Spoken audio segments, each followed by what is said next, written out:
The Dark Enlightenment Part 4F, Approaching the Bionic Horizon. Nick Land. It's time to bring this long digression to a conclusion, by reaching out impatiently towards the end. The basic theme has been mind control, or thought suppression, as demonstrated by the media academic complex that dominates contemporary Western societies, and which Mencius Moldbug names the Cathedral. When things are squashed, they rarely disappear. Instead, they are displaced, fleeing into sheltering shadows, and sometimes turning into monsters. Today, as the suppressive orthodoxy of the Cathedral comes unstrung, in various ways, and numerous senses, a time of monsters is approaching. The central dogma of the Cathedral has been formalized as the standard social scientific model, SSSM, or blank slate theory. It is the belief, completed in its essentials by the anthropology of Franz Boas, that every legitimate question about mankind is restricted to the sphere of culture. Nature permits that man is, but never determines what man is. Questions directed towards natural characteristics and variations between humans are themselves properly understood as cultural peculiarities, or even pathologies. Failures of nurture are the only thing we are allowed to see. Because the Cathedral has a consistent ideological orientation, and sifts its enemies accordingly, comparatively detached scientific appraisal of the SSSM easily veers into raw antagonism.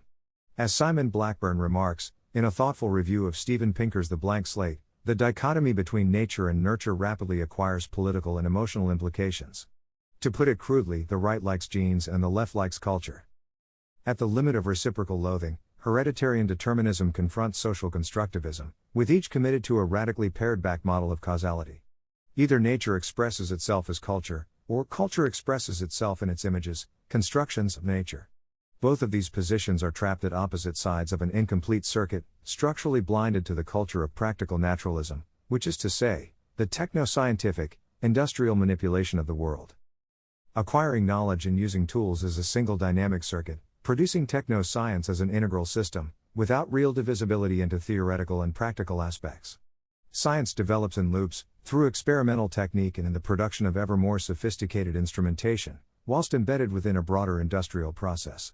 Its advance is the improvement of a machine. This intrinsically technological character of modern science demonstrates the efficiency of culture as a complex natural force. It neither expresses a pre-existing natural circumstance, nor does it merely construct social representations. Instead, nature and culture compose a dynamic circuit, at the edge of nature, where fate is decided. According to the self-reinforcing presupposition of modernization, to be understood is to be modifiable.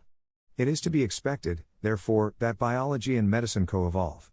The same historical dynamic that comprehensively subverts the SSSM through inundating waves of scientific discovery simultaneously volatilizes human biological identity through biotechnology. There is no essential difference between learning what we really are and redefining ourselves as technological contingencies, or technoplastic beings, susceptible to precise, scientifically informed transformations. Humanity becomes intelligible as it is subsumed into the technosphere, where information processing of the genome, for instance, brings reading and editing into perfect coincidence. To describe this circuit, as it consumes the human species, is to define our bionic horizon, the threshold of conclusive nature-culture fusion in which a population becomes indistinguishable from its technology. This is neither hereditarian determinism, nor social constructivism, but it is what both would have referred to, had they indicated anything real. It is a syndrome vividly anticipated by Octavia Butler, whose Xenogenesis trilogy is devoted to the examination of a population beyond the bionic horizon. Her onculi gene traders have no identity separable from the biotechnological program that they perpetually implement upon themselves, as they commercially acquire, industrially produce, and sexually reproduce their population within a single, integral process. Between what the onculi are, and the way they live, or behave, there is no firm difference. Because they make themselves, their nature is their culture and, of course, reciprocally. What they are is exactly what they do. Religious traditionalists of the Western orthosphere are right to identify the looming bionic horizon with a negative, theological event. Techno-scientific autoproduction specifically supplants the fixed and sacralized essence of man as a created being, amidst the greatest upheaval in the natural order since the emergence of eukaryotic life, 500 million years ago. It is not merely an evolutionary event, but the threshold of a new evolutionary phase. John H. Campbell heralds the emergence of Homo autocatalyticus, whilst arguing, in point of fact, it is hard to imagine how a system of inheritance could be more ideal for engineering than ours is. John H. Campbell.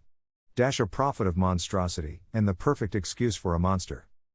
Biologists suspect that new forms evolve rapidly from very tiny outgroups of individuals, perhaps even a single fertilized female, Mayer, 1942, at the fringe of an existing species. They're the stress of an all but uninhabitable environment, forced inbreeding among isolated family members, introgression of foreign genes from neighboring species, lack of other members of the species to compete against or whatever, promotes a major reorganization of the genomic program, possibly for modest change in gene structure. Nearly all of these transmogrified fragments of species die out, but an occasional one is fortunate enough to fit a new viable niche. It prospers and expands into a new species. Its conversion into a statistically constrained gene pool then stabilizes the species from further evolutionary change. Established species are far more notable for their stasis than change. Even throwing off a new daughter species does not seem to change an existing species. No one denies that species can gradually transform and do so to various extents, but this so-called anagenesis is relatively unimportant compared to geologically sudden major saltation in the generation of novelty. 3 implications are important. 1. Most evolutionary change is associated with the origin of new species. 2. Several modes of evolution may operate simultaneously. In this case, the most effective dominates the process. 3. Tiny minorities of individuals do most of the evolving instead of the species as a whole. A second important characteristic of evolution is self-reference. Campbell, 1982. The Cartesian cartoon of an autonomous external environment dictating the form of a species like a cookie cutter cutting stencils from sheets of dough is dead wrong. The species molds its environment as profoundly as the environment evolves the species. In particular, the organisms cause the limiting conditions of the environment over which they compete. Therefore, the genes play 2 roles in evolution. They are the targets of natural selection, and they also ultimately induce and determine the selection pressures that act upon them. This circular causality overwhelms the mechanical character of evolution. Evolution is dominated by feedback of the evolved activities of organisms on their evolution. The third seminal realization is that evolution extends past the change in organisms as products of evolution to change in the process itself. Evolution evolves, Jantz, 1976, Walsh, 1989, Dawkins, 1989, Campbell, 1993. Evolutionists know this fact but have never accorded the fact the importance that it deserves because it is incommensurate with Darwinism. Darwinists, and especially modern neo-Darwinists, equate evolution to the operation of a simple logical principle, one that is prior to biology. Evolution is merely the Darwinian principle of natural selection in action, and this is what the science of evolution is about. Since principles cannot change with time or circumstances, evolution must be fundamentally static. Of course, biological evolution is not like this at all. It is an actual complex process, not a principle. The way that it takes place can, and indisputably does, change with time. This is of utmost importance because the process of evolution advances as it proceeds. Campbell, 1986. Pre-living matter in the Earth's primordial soup was able to evolve only by sub-Darwinian chemical mechanisms. Once these puny processes created gene molecules with information for their self-replication, then evolution was able to engage natural selection. Evolution then wrapped the self-replicating genomes within self-replicating organisms to control the way that life would respond to the winds of selection from the environment. Later, by creating multicellular organisms, evolution gained access to morphological change as an alternative to slower and less versatile biochemical evolution. Changes in the instructions in developmental programs replaced changes in enzyme catalysts. Nervous systems open the way for still faster and more potent behavioral, social and cultural evolution. Finally, these higher modes produce the prerequisite organization for rational, purposeful evolution, guided and propelled by goal-directed minds. Each of these steps represented a new emergent level of evolutionary capability. Thus, there are 2 distinct, but interwoven, evolutionary processes. I call them adaptive evolution and generative evolution. The former is familiar Darwinian modification of organisms to enhance their survival and reproductive success. Generative evolution is entirely different. It is the change in a process instead of structure. Moreover, that process is ontological. Evolution literally means to unfold, and what is unfolding is the capacity to evolve. Higher animals have become increasingly adept at evolving. In contrast, they are not the least bit fitter than their ancestors or the lowest form of microbe. Every species today has had exactly the same track record of survival. On average, every higher organism alive today still will leave only 2 offspring, as was the case 100 million years ago, and modern species are as likely to go extinct as were those in the past.